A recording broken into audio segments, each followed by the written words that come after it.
ମୋ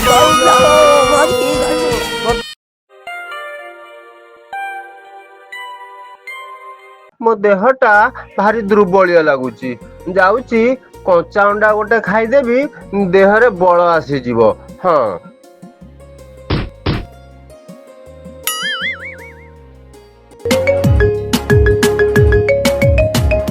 ହ୍ୟାଲୋ, କିଏ କହୁଛ? ମୁଁ ତମେ ଖଗେଶ୍ୱର କହୁଛ ତ?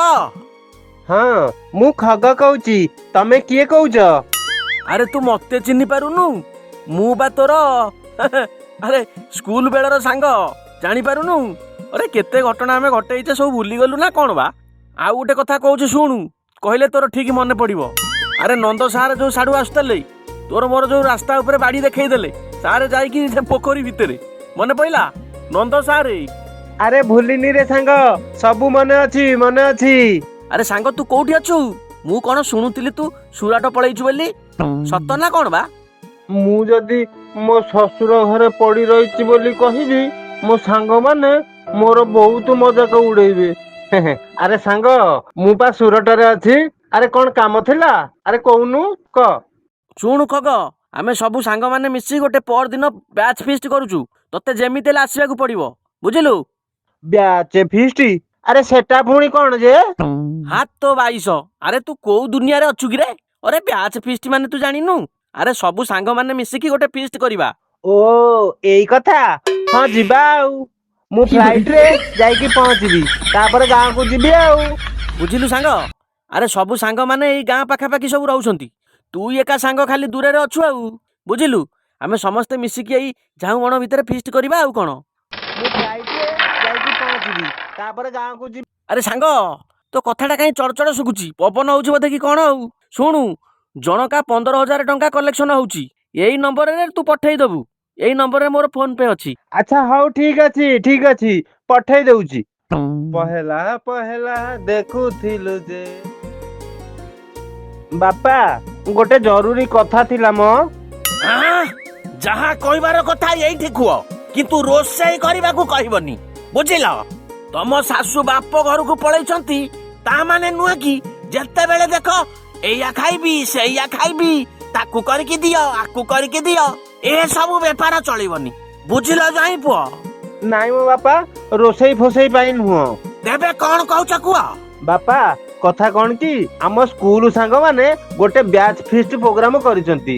ଆଉ ଜଣକା ଚାନ୍ଦା ମାତ୍ର 15,000 ଟଙ୍କା କରିଛନ୍ତି।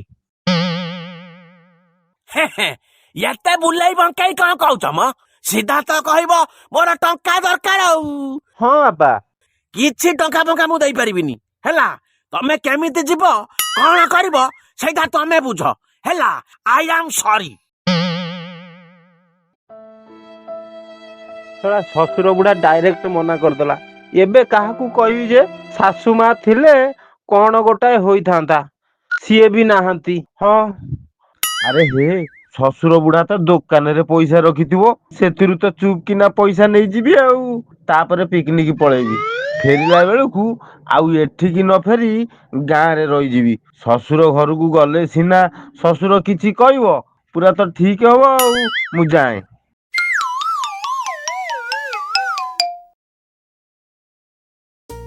ନାଇଁ ମୋ ବାପା, ମୁଁ ଆଉ ସେ ବ୍ୟାଚ୍ ଫିଷ୍ଟ କରିବିନି। ଅଯଥା ଖର୍ଚ୍ଚ କିଏ କରିବ? ସାବାସ୍ ଜ୍ୱାଇଁ ପୁଅ, ଏଥର ବାଟକୁ ଆସିଲ। ବାପା, ବୋଉ ଗଲା ପରଠୁ ତମର ଖାଇବା ପିଇବାରେ ଅସୁବିଧା ହଉଛି। ତମେ ଝଡିଗଲଣି ବାପା। ହଁ ବା, ଯାଅ, ତମେ ଘରେ ରେଷ୍ଟ ନବ, ମୁଁ ଦୋକାନଟା ସମ୍ଭାଳୁଛି। ହଉ, ତମେ ଯଦି କହୁଛ ମୁଁ ଘରକୁ ଯାଉଛି। ଆଉ ଗୋଟେ କଥା ମନେ ରଖ, ବାକି କାହାକୁ ଦବନି, ହେଲା? ତମେ ଜମା ଟେନସନ ନିଅନି ବାପା। ମୁଁ ଆଗ ପଇସା ରଖିବି, ତାପରେ ଯାଇକି ଜିନିଷ ଦେବି। ହଁ। ହଉ ହଉ ଜ୍ୱାଇଁ ପୁଅ, ମୁଁ ଯାଉଛି, ଦୋକାନ ତମକୁ ଲାଗିଲା, ହେଲା?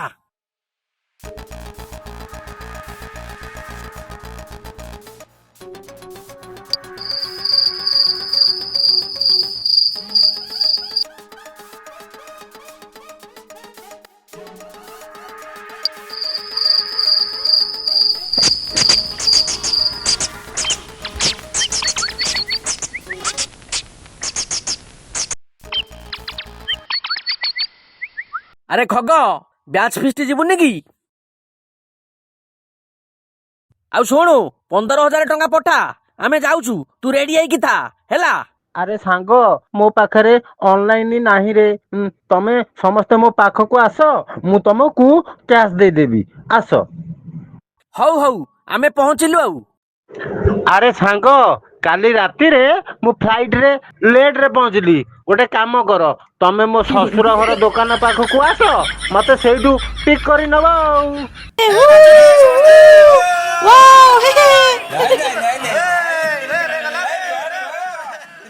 ଖଗ ଆସେ, ବସ୍ ଜଲ୍ଦି, ନହେଲେ ଲେଟ୍ ହେଇଯିବ ପରା। ଆରେ ରହ, ପଇସା ନେଇକି ଆସୁଛି।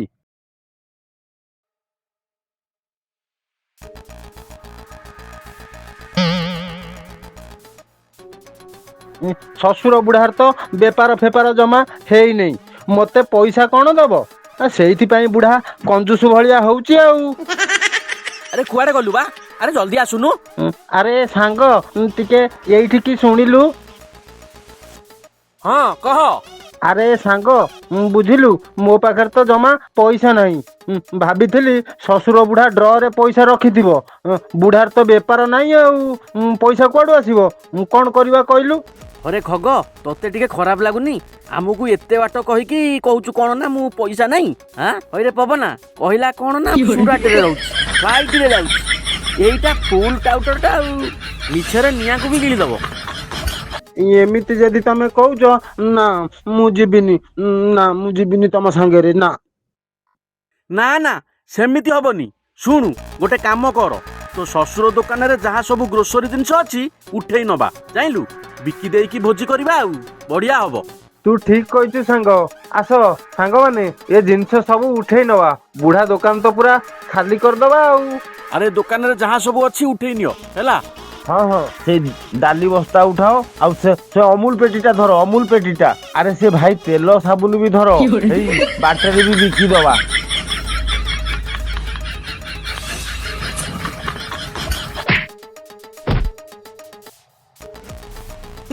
ହଇରେ ପବନା, ତୁ ଆଉ କାହିଁ ଏଠି ରହିଲୁ? ଚାଲ ଚାଲ ଆମ ସାଙ୍ଗେ ଚାଲ, ବହୁତ ମଜା ହବ ସେଠି। ଚାଲ ଚାଲେ।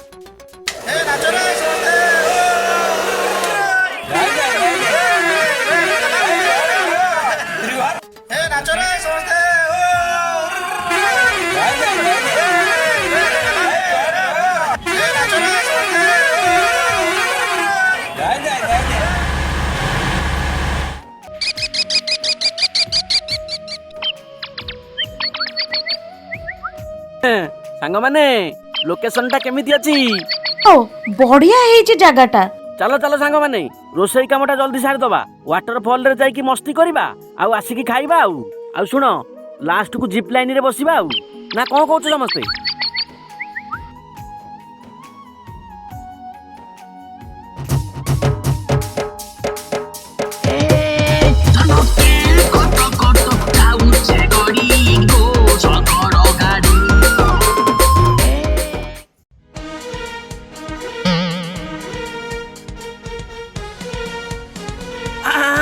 ଆରେ ଏଇଟା ମୋ ଦୋକାନଟି। ଆରେ କବାଟ କଣ ଠିଆ ମେଲା ପଡିଛି? ଆରେ ଆରେ କଣ ଦୋକାନରୁ ସବୁ ଚୋରି ହେଇଗଲା ନା କଣ ବା?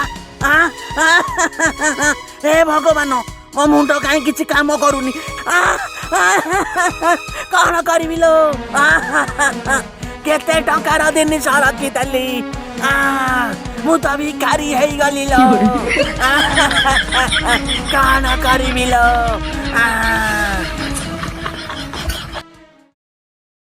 ହଇରେ ସୁରାଟ ପବନା, ଥେଇ ଥେଇ ହେଇ ଏଠି ନାଚୁଛୁ କଣ କିରେ? ଆରେ ରୋଷେଇ କିଏ କରିବ? ଆଉ କଣ ଆଇଛୁ ଏଠି ମାଗଣା ଖାଇକି ଯିବୁ ନା କଣ? ଚାଲ ଚାଲ ଚାଲ ଚାଲ। ହଁ ହଁ, ମୁଁ ରୋଷେଇ ସବୁ କରିଦେବି। କଣ କଣ ଆଇଟମ ହବ ଖାଲି ମତେ କୁହ ଆଉ।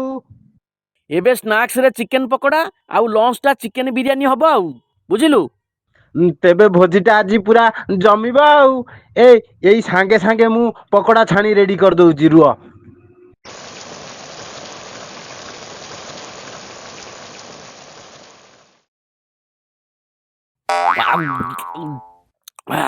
ଓରେ କଣ ଲାଗୁଛି କିରେ ପକୋଡାଟା? ଓରେ ଖଗ, କଣ ଛାଣୁଛୁ କିରେ? ପୁରା କଡ଼କଡ ଲାଗୁଛି ଆଉ।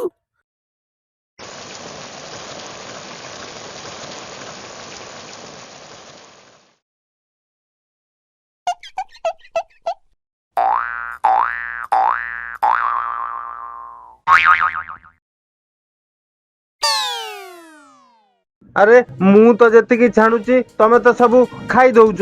ଆରେ ମୁଁ କଣ ଖାଇବି ଯେ? ତୁ ଛାଣ ବା, ଆରେ ବହୁତ ଅଛି, ଖାଇଲେ ବି ସରିବନି। ପୁଅ କଣ ଭାବିଛୁ କି ଯାଇ ଚିକେନ ଆଣିଛି ଦେଖୁଛୁ ଟି? ତୁ ଛାଣି ଚାଲ, ତୁ ଛାଣି ଚାଲ। ହଉ ଠିକ ଅଛି, ମୁଁ ଆଉ ଖାଇବି ନାହିଁ। ଅରେ କଣ ଲାଗୁଛି କିରେ ପକୋଡାଟା? ଅରେ ଖଗ କଣ ଛାଣୁଛୁ କିରେ? ପୁରା କଡ଼କଡ଼ ଲାଗୁଛି ଆଉ।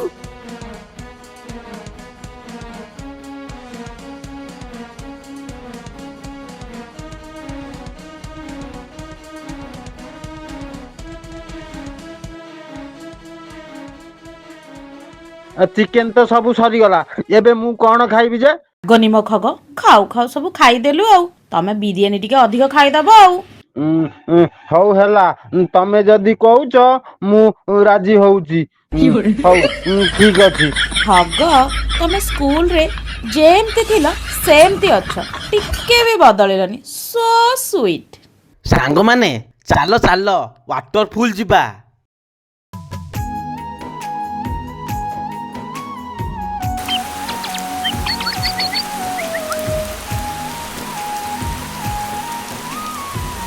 ଖଗ ଗୋଟେ କାମ କରିବ, ହଁ ହଁ କହୁନ, ମୁଁ କଣ ମନା କରୁଛି? ମୋ ମୋବାଇଲ ଟା ନିଅ, ଗୋଟେ ଗ୍ରୁପ ଫଟୋ ଉଠେଇ ଦିଅ, ମୁଁ ଫେସବୁକ ରେ ଅପଲୋଡ କରିବି ପ୍ଲିଜ। ହଁ ହଁ ଦିଅ ମତେ। ସମସ୍ତେ ପାଣିରେ ମଜା କରୁଛନ୍ତି, ମତେ କ୍ୟାମେରାମ୍ୟାନ ସଜେଇ ଦେଇଛନ୍ତି। ମୁଁ ଆଉ ସେ ଫଟୋ ଉଠେଇ ପାରିବିନି, ଯାଉଛି ଟିକେ ପାଣିରେ ଓହ୍ଲେଇ ପଡେ। ହଁ ଇଲୋ ବୋଉଲୋ ମରି ଗଲିଲୋ। ଏହେ ମୋର ତ ପ୍ୟାଣ୍ଟ ଫାଟିଗଲା। ଏବେ ମୁଁ କଣ କରିବି ଯେ? ମୁଁ କେମିତି ଉପରକୁ ଯିବି? ସାଙ୍ଗମାନେ ଦେଖିଲେ ମୋର ମଜାକ ଆହୁରି ଉଡେଇବେ। ମୁଁ ଏଇନେ କଣ କରିବି?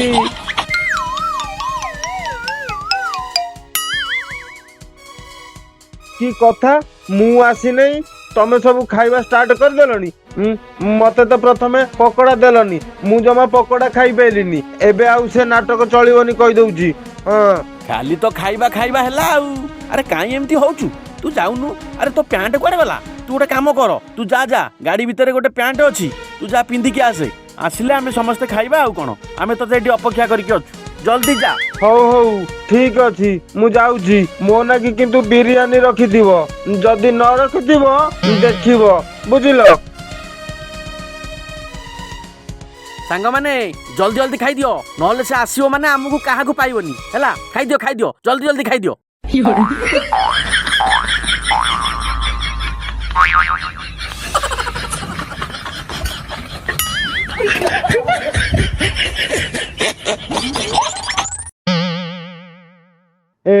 ସବୁ ଖରାପ ଲାଗୁନି? ମୁଁ ଯାଇ ଆସିଲା ବେଳକୁ ତମେ ସବୁ ଖାଇଦେଇଛ। ଧେତ୍ ତେରିକା, ଅରେ ତୁ ତ ଆସିବାରେ ଲେଟ୍ କଲୁ। ଆମେ ଆଉ କେତେ ଅପେକ୍ଷା କରିଥାନ୍ତୁ ଯେ? ତୁ ଗୋଟେ ଯାଇଛୁ ପ୍ୟାଣ୍ଟ ପିନ୍ଧିବାକୁ ଯାଇଛୁ, ଆମେ ଭାବିଲୁ ବୋଧେ ତୁ ଘରକୁ ପଳେଇଲୁ। ତୁମ ମାନଙ୍କ ସହ ମୋର ଜମା ଆସିବାର ନଥିଲା।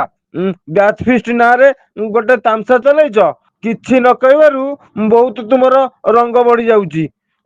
ତୁମକୁ ସବୁ ପୁଷ୍ପା ଷ୍ଟାଇଲରେ ମାରିବି କହିଦଉଛି। ଆବେ ଚୁପ୍, ବେଶୀ ବକ୍ ବକ୍ କଲେ ପଇସା ନ ଦେଇକି ଯୋଉ ଆସିଲୁ ଶ୍ୱଶୁର ଦୋକାନରୁ ଜିନିଷ ଦେଇଛୁ, ତା ଭିଡିଓଟା ତୋ ଶ୍ୱଶୁରକୁ ଦେଖେଇ ଦେବୁ ରେ ପୁଅ। ତାପରେ କଣ ହବ କହିଲୁ? ଅଖା ଧଉଥିବୁ ଗୁଣ ଗାଉଥିବୁ, ଅଖା ଧଉଥିବୁ ଗୁଣ ଗାଉଥିବୁ। ହେଇ ମୋ ସାଙ୍ଗଟା ପରା, ଖାଇବାକୁ ତ ଦେଲନି, କିଛି ଅସୁବିଧା ନାହିଁ। ପ୍ଲିଜ ଭିଡିଓ ଜମା ଦେଖେଇବ ନାହିଁ, ନହେଲେ ବୁଢା ଅମିତାଭ ବଚ୍ଚନ ଷ୍ଟାଇଲରେ ମାରିବ। ହଁ ଠିକ ଅଛି, ଯାହାହେଲେ ତୁ ଆମ ସାଙ୍ଗ ନା ଆଉ। ଆମେ କଣ ତୋ ପ୍ରତି କେବେ ଗର୍ଦାରି କରିପାରିବୁ? ଶୁଣୁ, ତୁ ଯା ଏବେ କଡ଼େଇ ଗୁଡାକ ସଫା କରିକି ଟ୍ରକରେ ଲୋଡ କର। ଆମେ ଟିକେ ରେଷ୍ଟ ନେଇକି ଯାଉଛୁ, ହେଲା। ହଉ ଠିକ ଅଛି ରେ ଭାଇ, ଦୁଃଖ ତ ମୋ ଭାଗ୍ୟରେ ଲେଖା ଆଉ। ଉହୁ, ଉହୁ, ଉହୁ, ଉହୁ, ଉହୁ, ଉହୁ, ଉହୁ। ସାଙ୍ଗମାନେ, ବାସନ ମଜା ତ ଏବେ ସରିଲା, ଚାଲ ଏବେ ଜିପ୍ ଲାଇନରେ ବସିବା। ଚାଲ ଚାଲ। ହଁ ଚାଲ ଚାଲ।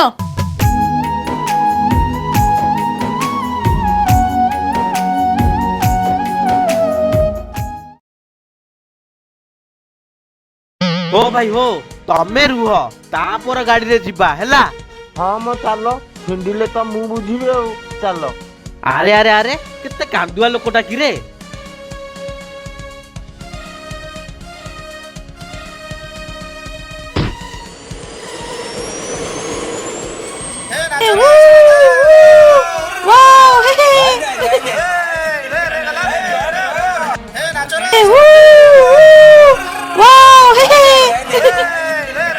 बहुत दिन पर पार्टी रे टिके मटन बाजिब बा के बढ़िया रोषेई देखा जाउची सब तो खाई देबी मु आउ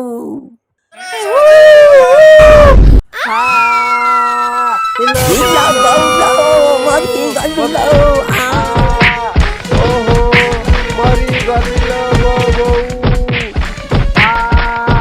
इलो बौलो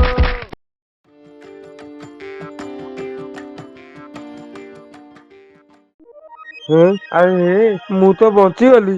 ଖଗ ଡକ୍ଟର କହିଲେ ପୁରା ଠିକ ହବାକୁ ତତେ ମାସେ ଲାଗିବ। ତୋ ଶ୍ୱଶୁରକୁ ଆମେ ଫୋନ କରିଦେଇଛୁ, ସେ ଏବେ ଆସି ପହଞ୍ଚିବେ। ଆମେ ଏଥର ଯାଉଛୁ ହେଲା। ସାର୍ ମୋ ଜ୍ୱାଇଁ କଣ ହେଇଛି? ମୋ ଜ୍ୱାଇଁର ସାର୍ ମୋ ଜ୍ୱାଇଁର କଣ ହେଇଛି? ଆରେ ହେଇବା ମୋ ଜ୍ୱାଇଁକି ମୁଁ ଆଉ ଚିହ୍ନି ପାରୁନି, କଣ କରିବି? ଦେଖିଲ ଦେଖିଲ ଜ୍ୱାଇଁ ପୁଅ କଣ ହେଲା ତମର? ମନା କରୁଛି ବାରମ୍ବାର ବାପା ଯାଅନି। ମୋ କଥା କଣ ତମେ ଶୁଣିଲ? ଏ ଜ୍ଞାନ କଲ ଆଉ ଏଥର ନାମ ନବନି କିଏ ନବ? ସରି ବାପା ଆଉ କେବେ ଆସିବିନି।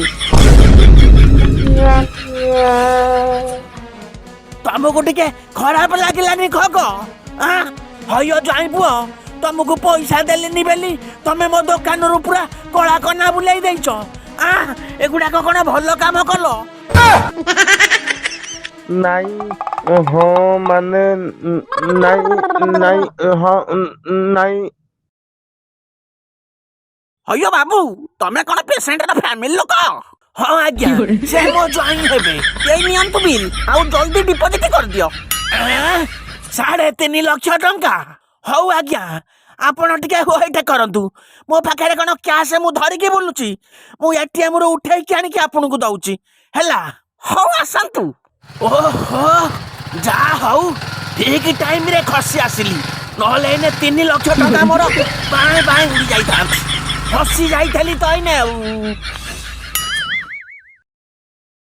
ଆରେ ଆରେ ପଇସା ଡିପୋଜିଟ୍ କଲେ ନା ନାଇଁ ତମ ଶ୍ୱଶୁର? କାଇଁ ଦେଖା ନାହାନ୍ତି ତ, ଟିକେ ଫୋନ କଲ। ଓହୋ ଏ ଶ୍ୱଶୁର ବୁଢା କୁଆଡେ ଗଲା ଯେ? ଓହୋ ଲେଟ୍ ହେଲାଣି ବହୁତ, ଏପର୍ଯ୍ୟନ୍ତ ଆସିନେଇ। ଓହୋ ମୁଁ ଫୋନ ଟିକେ ଲଗାଏ। ହଁ ହ୍ୟାଲୋ ବାପା। ଓହୋ ଟିକେ ପଇସା ନେଇ ଜଲ୍ଦି ଆସ। ଓହୋ ହ୍ୟାଲୋ କିଏ ଜ୍ୱାଇଁ ପୁଅ କହୁଛ? ଜ୍ୱାଇଁ ପୁଅ ଡାକ୍ତରଙ୍କୁ ଟିକେ ଫୋନଟା ଦେଲ, ତାଙ୍କ ଆକାଉଣ୍ଟ ନମ୍ବରଟା ଦେଲେ ମୁଁ ପଇସା ପଠେଇଦେବି ହେଲା। ତମେ ଟେନସନ ନିଅନି। କି କଷ୍ଟ ଭୋଗିଲାଣି ଲୋ ମୋ ଜ୍ୱାଇଁ। ଓହୋ ମୁଁ ମରି ଯାଉଥାଏ ଲୋ। ଦିଅ ଟିକେ ଡାକ୍ତରଙ୍କୁ ଫୋନ ଦିଅ। କୁହନ୍ତୁ। ହ୍ୟାଲୋ ସାରେ ସେ ମୋ ଜ୍ୱାଇଁ ଭଳିଆ ଦେଖା ଯାଉଛନ୍ତି, କିନ୍ତୁ ବାସ୍ତବରେ ସେ ମୋ ଜ୍ୱାଇଁ ନୁହନ୍ତି ବୁଝିଲେ। ତମେ ତା ଠାରୁ ଟଙ୍କା କେମିତି ଆଦାୟ କରିବ ସେଇଟା ତମ ଦାୟିତ୍ୱ ହେଲା। ମୁଁ ରହିଲି ନମସ୍କାର। ଆରେ ମୋ ଦୋକାନରୁ ଚୋରି କରିକି ତମେ ପିକନିକ କରିବ ନାଇଁ? ଏଥର ନାମ ନେ ରେ ପୁଅ, ମୋ ନାଁ ନିଧି, ମୋ ମୁଣ୍ଡ ସାରା ପ୍ରବଳ ବୁଦ୍ଧି।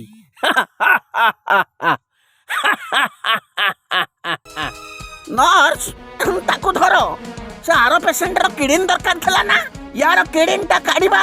ଆକୁ ଓଟି ରୁମକୁ ନେଇକି ଚାଲ, ଜଲ୍ଦି ଇମିଡିଏଟଲି ନେଇକି ଚାଲ ଓଟି ରୁମକୁ। କିଡନୀ ନାଇଁ ନାଇଁ। ଆରେ ଆରେ ଆରେ ଆରେ ଆରେ ଆରେ ରହ ଆରେ ପଳଉଛୁ କଣ? ନର୍ସ ସେ ଖସିକି ପଳଉଛି, ଧର।